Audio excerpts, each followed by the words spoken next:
Hey everybody. Today I want to spend a little time talking about my Synodontis here.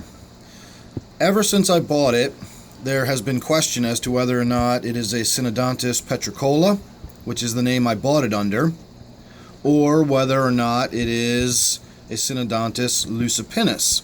They are very, very similar fish, and I know what the differences between them are.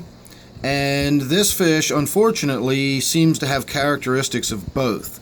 And, of course, as with any detail of a fish, its coloration or size, there's always variance within that. So, we're not really sure 100% what this one is. There's one way to tell for certain, and that is the existence of, it's called an axillary pore. And I've been trying for quite a while to get a good close-up photograph of it so that I can actually blow it up and see. And so far I've not gotten a really accurate photo of it, and I've not been able to tell. One photo looks like there's sort of something there, the next one doesn't, so I'm no closer to determining it that way. A few of the other characteristics. The Lucipinnis stays smaller than the Petricola. The Petricola will get just over 5 inches eventually. The Lucipinnis tops out just under 4. The only problem is it takes probably 8 to 10 years at least before you can say, okay, well that's, after all this time, it's still that small, or, it'll take that much time for it to get big enough for it to be noticeable. So this one doesn't seem like it's grown very much at all in the 3.5 to 4 years that I've had it. But again, that doesn't say much.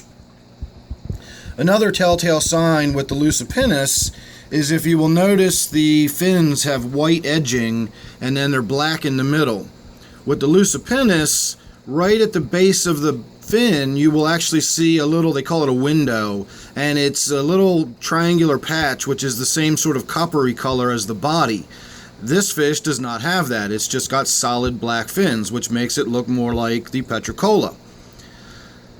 The markings on the Lucipinnis tend to be larger spots, they tend to be more irregularly shaped, and they tend to sort of clump together, whereas the Petricola has very small spots, they're more evenly spaced, and they're usually arranged more like lines down the side of the fish.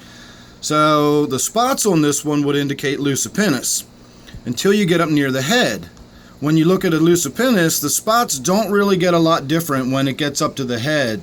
The Petricola does. The Petricola spots get much smaller and much more compact and closely, together on the head area of the fish, which this one does. So that would indicate Petricola. So I'm honestly still not sure what we've got here.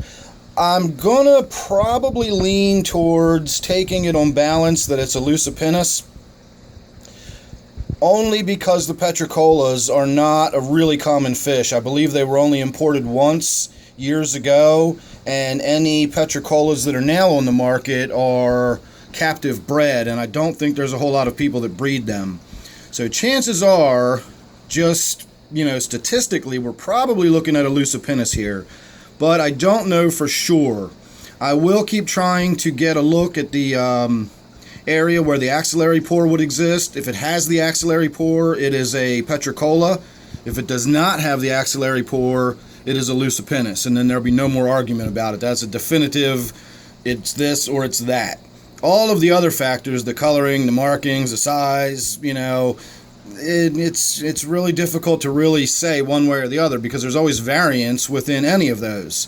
Another aspect of the Petricola is that it's more slender and streamlined and moves in a more serpentine motion than the Lucipinnis does. And I don't have two side by side to compare them, but this fish to me looks pretty long and slender, and it definitely moves in a very serpentine motion, which again lends towards Petricola. I also paid a fair whack of money for this, and I bought it from a reputable dealer, a reputable fish store supplier, and they had it labeled as Petricola. Now, that's not to say they didn't make a mistake. That's not to say the person that sold it to them didn't make a mistake or lie or whatever. But again, this wasn't some fly-by-night big chain pet store that had some oddball fish in. I did get it from a reputable source as a Petricola. So I don't know. I'm still on the fence. I'm leaning towards thinking it's a Lucipinnis. It's going to be hard to stop saying Petricola. I've been calling it that for years. But until I can see that axillary pore or not, I'm not going to know for sure. And of course, every time I post a video of it, I get some people saying, oh, that's definitely a Petricola, and then they give me their reasons why. And then I'll equally get people saying, oh, that's definitely a Lucipinnis, and they'll give me their reasons why. So again, I just don't know. Now, I will finalize it and say that it's just all academic. It doesn't really matter what it is to me because I'm not going to breed it. I'm not entering it in any kind of shows or competitions where it has to be a certain species or anything like that. It's just a fish I've got in a tank in my basement. So if it's a Lucipinnis, it's a Lucipinnis. If it's a Petricola, it's a Petricola. And it just doesn't really matter to me one way or the other. Just sort of out of curiosity's sakes, I would like to find out someday what it actually is, though. So there you go. That's about all I can think of to say about this one. I will talk a little bit more about it later, but I'm dealing with the back injury right now, and this has been plenty long enough for me to stand here. So I will discuss a little bit about this fish more later, because if you've been paying attention, you will notice that I have an African lake fish in with South and Central American saltwater cichlids.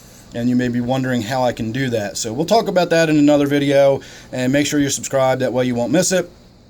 This tank is my T-bar tank if you're interested in seeing any more videos of it. Thanks again for watching. I'll see you real soon in the next one.